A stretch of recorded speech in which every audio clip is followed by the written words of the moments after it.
अस्सलाम वालेकुम guys. Today our topic of discussion is price floor. तो हम लोग पढ़ेंगे प्राइस फ्लोर में बाइंडिंग और नॉन बाइंडिंग कॉन्सेप्ट। तो सबसे पहले हम लोग प्राइस फ्लोर की डेफिनेशन पढ़ते हैं। A price floor is a regulation that prevents buying a sale और एंड सेलिंग अ गुड और services below a specified price. तो यहाँ पे वो हमें ये बता रहा है कि जो प्राइस फ्लोर होती है ना, वो प्रिवेंट करती है, रोकती है लोगों को या एक स्पेसिफिक चीज़ को स्पेसिफिक प्राइस पे सेल करने, स्पेसिफिक प्राइस से बिलो या अबव सेल करने से।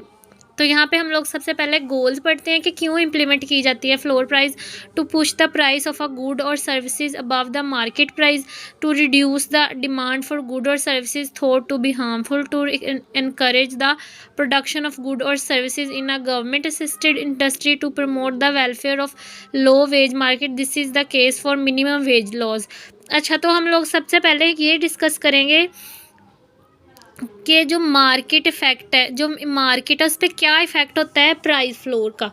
तो when government impose a price floor, two outcomes are possible: non binding price floor और बाइंडिंग पर। जब भी गवर्नमेंट, जो ये जो प्राइस फ्लोर होती है ना, ये गवर्नमेंट की तरफ से सेट की जाती है।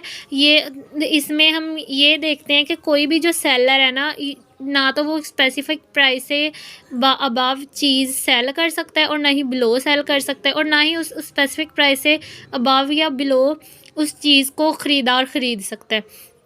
तो जब ये गवर्नमेंट इम्पोज करती है ना मार्केट में, तो दो हमारे पास इफेक्ट आते हैं। सबसे पहले non binding price floor, binding price floor.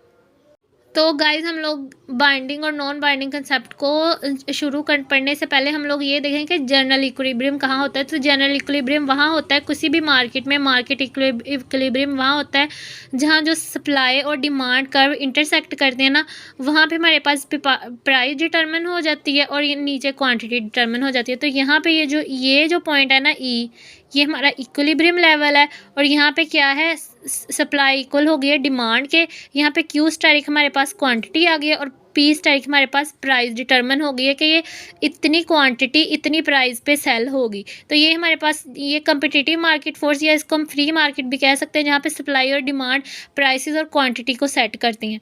तो अब हम पढ़ेंगे आगे नेक्स्ट कंसेप्ट प्राइस फ्लोर में नॉन बाइंडिंग का। नॉन बाइंडिंग में हमारे पास क्या होगा, इक्विलिब्रियम लेवल हमारे पास जो डिटर्मिन हुआ है सप्लाई और डिमांड से, वो ई पे है। प्राइस हमारे पास P2 डिटर्मिन हुई है, और क्वांटिटी हमारे पास Q2 या Q2 ही कह लेंगे, Q2 या Q स्टैरिक, हम Q स्टैरिक भी कह सकते हैं इसको, Q स्टैरिक डिटर्मिन हो गई है। तो हमारे पास जो सप्लाई और डिमांड ने हमें जो प्राइस डिटर्मिन की है, या जो स्पेसिफिक क्वांटिटी डिटर्मिन की है, वो इक्विलिब्रियम पॉइंट ई पे होगा, इक्विलिब्रियम लेवल पे। अब क्या किया है, अब गवर्नमेंट ने जो है ना, वो प्राइस ना जो है वो हमारे पास जो डिटर्मिन की हुई प्राइस है, मार्केट फोर्सेस से, डिमांड और सप्लाई से जो प्राइस डिटर्मिन की हुई है P2, उससे लेस जो है ना फ्लोर प्राइस सेट कर दी है। तो फ्लोर प्राइस हो गई वो P1 सेट हुई है। तो यहाँ पे हमारे पास क्या हो रहा है, यहाँ पे A और B हम दो पॉइंट बनाते हैं, A B। तो इतनी हमारे पास जो क्वांटिटी की है ना, वो शॉर्टेज हो जाएगी, ये शॉर्टेज हो गई है, ठीक है। तो ये हमारे पास क्या हुआ, प्राइस डिटर्मिन हुई है मार्केट फोर्सेस से, और जहाँ पे डिमांड और सप्लाई इंटरसेक्ट कर रहे हैं, इक्विलिब्रियम हो रहा है या इक्वल हो रहे हैं। तो अब गवर्नमेंट ने क्या किया, प्राइस जो फ्लोर प्राइस जो है ना, वो बिलो सेट की है, इक्विलिब्रियम प्राइस के बिलो सेट कर दी है। जहाँ पे हमारे पास जो A और B पॉइंट है ना, ये हमें शॉर्टेज बता रहे हैं कि यहाँ पे शॉर्टेज हो जाएगी, क्योंकि जब प्राइस इक्विलिब्रियम प्राइस ज़्यादा होगी और प्राइस जो P1 जो है वो इक्विलिब्रियम प्राइस से कम सेट हुई है, मतलब P2 ज़्यादा होगी। जैसे हम सपोज कर लेते हैं कि P2 100 प्राइस है और गवर्नमेंट ने 70 सेट की है। तो इससे क्या होगा, जो कंज्यूमर है या जो परचेज़र है, जो बायर्स है, उनका क्या इनिशिएटिव होगा, उन्हें कम प्राइस पे मिल रही है चीज़, तो कोई भी गुड या सर्विसेज उन्हें कम प्राइस पे मिल रही है, तो उनकी डिमांड इंक्रीज़ हो जाएगी। और क्योंकि जो प्रोड्यूसर हैं वो प्रोड्यूस कर रहे हैं और उन्हें इक्विलिब्रियम पे जो प्राइस सेट की हुई है वो प्राइस नहीं मिल रही, तो वो सप्लाई कम कर देंगे। क्या हुआ, डिमांड इंक्रीज होगी, सप्लाई कम होगी, उससे क्या हुआ, शॉर्टेज आ गई। तो ए और बी पॉइंट हमें शॉर्टेज ज़ाहिर करें, तो ये नॉन बाइंडिंग इम्पैक्ट है। यहाँ पे हम लोग पढ़ भी लेते हैं इसको। A price floor that is set below the equilibrium price is called a non binding price floor. It has no effect on competitive market. आगे नेक्स्ट है हमारे पास बाइंडिंग प्राइस फ्लोर। तो यहाँ पे क्या हुआ है, अगेन हमारा जो इक्विलिब्रियम है ना वो ई पे सेट हो रहा है, जहाँ पे डिमांड और सप्लाई इक्वल हो रही है। यहाँ पे क्यू स्टैटिक हमारे पास आउटपुट आ रहा है और P1 या P स्टैटिक हम इसको कह रहे हैं कि इक्विलिब्रियम प्राइस है। तो अब क्या किया है गवर्नमेंट ने ना P2 अबव सेट की है, इक्विलिब्रियम प्राइस से अबव सेट की। इक्विलिब्रियम प्राइस कम है और गवर्नमेंट ने जो है ना वो जो फ्लोर प्राइस है ना वो ज़्यादा सेट कर दिया। तो ये क्या होगा, अब यहाँ पे क्या होगा, यहाँ पे जो हम लोग 2 पॉइंट कंस्ट्रक्ट करते हैं ए एंड बी, ये हमारे पास है ए और ये हमारे पास है बी, तो ये हमारे पास शो कर रहा है सरप्लस को। वो कैसे देखें, जब हम इक्विलिब्रियम प्राइस से ज़्यादा प्राइस पे चीज़ बिक्री होगी तो क्या होगा, जो सेलर है ना, जो प्रोड्यूसर है, उनके लिए फ़ायदा है क्योंकि उन्हें प्राइस ज़्यादा मिली है तो उनका प्रॉफिट बढ़ रहा है। तो वो क्या करेंगे, प्रोडक्शन इंक्रीज़ कर देंगे तो सप्लाई भी इंक्रीज़ हो जाएगी। ठीक हुआ। अब उससे क्या हुआ, सप्लाई इंक्रीज़ कर गई, लेकिन जो सेकंड इसका इफेक्ट ये आ रहा है क्योंकि प्राइस जो इक्विलिब्रियम प्राइस से सेट की गई थी उससे ज़्यादा मिल रही है, चीज़ हमें महंगी मिल रही है, तो जो बायर है ना उनका जो रुझान है वो कम हो जाएगा, तो वो डिमांड डिक्रीज़ कर देंगे, वो कम यूनिट्स खरीदेंगे। ये नहीं होगा कि वे छोड़ देंगे चीज़ खरीदना, वो कम यूनिट्स खरीदेंगे। जैसे अगर पहले 10 खरीद रहे हैं तो 8 खरीदेंगे या 7 खरीदेंगे। तो इससे क्या हुआ, ये हमारे पास सरप्लस आ गया, चीज़ बढ़ गई, डिमांड कम है, प्रोडक्शन ज़्यादा है, सप्लाई उसकी चीज़ की ज़्यादा, तो क्या हुआ, वो सरप्लस में आ गई।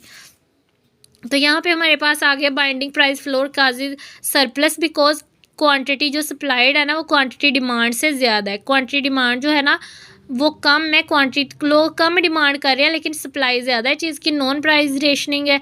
आगे मिनिमम वेजेस में इसकी एग्जांपल आ सकती है। मिनिमम वेजेस ये भी सेम है, पहले हमारे पास वेजेस जो है वो W1 सेट की हुई है जो मार्केट सेट कर रही है, market forces, supply of labour और डिमांड ऑफ लेबर। लेकिन क्योंकि वेजेस इंक्रीज़ जो गवर्नमेंट है उसने ज़्यादा वेजेस इंपोज कर दिए, तो जो प्रोड्यूसर है ना, जो लेबर डिमांड वो कम डिमांड करेंगे लेबर की, लेकिन लेबर सप्लाई ज़्यादा हुई क्योंकि उनकी वेजेस ज़्यादा है।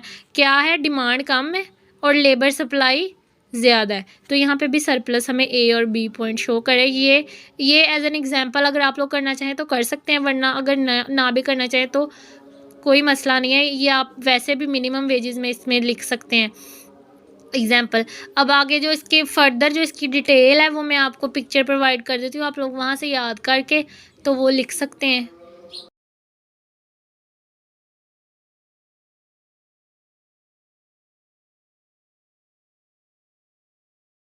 हमारे पास प्राइस सेलिंग, तो प्राइस सेलिंग उसके ऑपोजिट आ जाती है। Price selling is the mandated maximum price.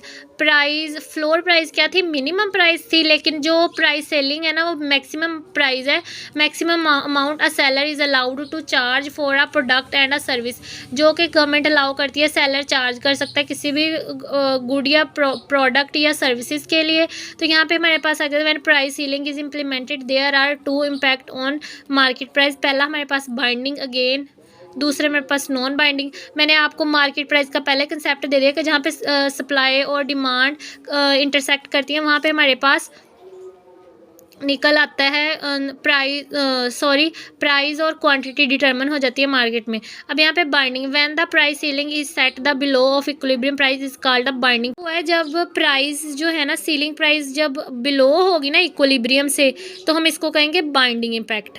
Price से ऑपोजिट हो जाएगा। फ्लोर प्राइस में बाइंडिंग इम्पैक्ट ये था जब हम लोग अबव कर रहे थे, जो इक्विलिब्रियम प्राइस है उससे अबव अगर प्राइस सेट कर रहे थे तो उसको बाइंडिंग है। लेकिन यहाँ पे ऑपोजिट है, अगर बिलो होगी ना तो हम कह सकते हैं सीलिंग प्राइस जो है वो बाइंडिंग प्राइस कहलाएगी। हमारा इक्विलिब्रियम डिटरमिन हो रहा है पॉइंट ई पे, क्यू स्टैटिक और पी स्टैटिक हमारी क्वांटिटी डिटरमिन हो रही है। तो यहाँ पे हम लोग बिलो सेट कर रहे हैं प्राइस किसी भी गुड के लिए। तो ये जो ए और बी पॉइंट है ये शॉर्टेज, अगेन शॉर्टेज को ज़ाहिर कर रहा है क्योंकि यहाँ पे डिमांड क्या है, वो ज़्यादा है, सप्लाई से। क्या हुआ है, प्राइस कम होने की वजह से जो बायर्स हैं वो ज़्यादा डिमांड कर रहे हैं, ज़्यादा चीज़ ख़रीद रहे हैं, क्योंकि जो प्रोड्यूसर है उनको प्रॉफिट कम है प्राइसेस की वजह से, इसलिए वो इतनी प्रोडक्शन नहीं दे रही, इसलिए जो है वो सप्लाई जो है ना वो क्या हुई है, कम हो गई है। तो यहाँ पे ये हमें शॉर्टेज को बता रहा है कि यहाँ पे शॉर्टेज हो जाएगी गुड की। अब यहाँ पे क्या इसमें क्या क्रिएशन होती है, बाइंडिंग इम्पैक्ट में शॉर्टेज हो जाती है, क्योंकि डिमांड जो है वह सप्लाई से बड़ी होती है। जैसे कि इसमें हम एग्जांपल ले सकते हैं गैसोलाइन इन 1970। आगे नॉन प्राइस रेशनिंग में हमारे पास आ जाता है लॉन्ग लाइंस। आगे नेक्स्ट है नॉन बाइंडिंग इम्पैक्ट, ये भी ऑपोजिट होगा। फ्लोर प्राइस में हमने पढ़ा था अगर जो प्राइस है ना वो इक्विलिब्रियम प्राइस से बिलो सेट की जाए तो उसको हम नॉन बाइंडिंग कहेंगे, लेकिन यहाँ पे ऑपोजिट है। अगर जो प्राइस है वो सीलिंग प्राइस है वो जो है वो इक्विलिब्रियम प्राइस से अबव सेट की जाए तो हम इसको नॉन बाइंडिंग इम्पैक्ट कहेंगे। अच्छा, यहाँ पे हमारे पास इक्विलिब्रियम डिटरमिन हो रहा है ई पे। पहले हम इसकी डेफिनेशन पढ़ लेते हैं। A price ceiling that is set above the equilibrium is called non binding price. मतलब अबव अगर सेट कर दी जाए सीलिंग प्राइस जो है इक्विलिब्रियम प्राइस से तो हम उसको क्या कहेंगे, नॉन बाइंडिंग। अब यहाँ पे अगेन इक्विलिब्रियम, हम डायग्राम पे आते हैं। अगेन इक्विलिब्रियम हमारे पास ई पे हो रहा है और हमारे पास पी स्टेरिक और क्यू स्टेरिक इक्विलिब्रियम क्वांटिटी है और पी स्टेरिक इक्विलिब्रियम प्राइस है। तो यहाँ पे हमारे पास क्या है, सप्लाई इक्वल है डिमांड के। यहाँ पे क्या है, सप्लाई जो है वो ग्रेटर है डिमांड से। प्राइस ज़्यादा होने की वजह से प्रोडक्शन ज़्यादा कर रहे हैं क्योंकि ज़्यादा प्रोड्यूसर को ज़्यादा प्रॉफिट मिल रहा है गुड में। तो यहाँ पे डिमांड, क्योंकि प्राइस ज़्यादा है इसलिए कंज्यूमर्स को कम डिमांड करें, कम यूनिट खरीदें तो गेन हमें सरप्लस यहाँ पे शो होगा। यहाँ तक कुछ समझ ना आया हो तो आप लोग मुझसे पूछ सकते हैं। बाकी जो इसकी सीलिंग प्राइस की जो फर्दर एक्सप्लेनेशन है वो मैं यहाँ पे जो है ना वो अटैच कर दूँगी पेज, आप लोग वहाँ से याद कर सकते हैं, लिख भी सकते हैं। तो अगर आप लोगों को वीडियो अच्छी लगी हो तो चैनल को सब्सक्राइब ज़रूर करें।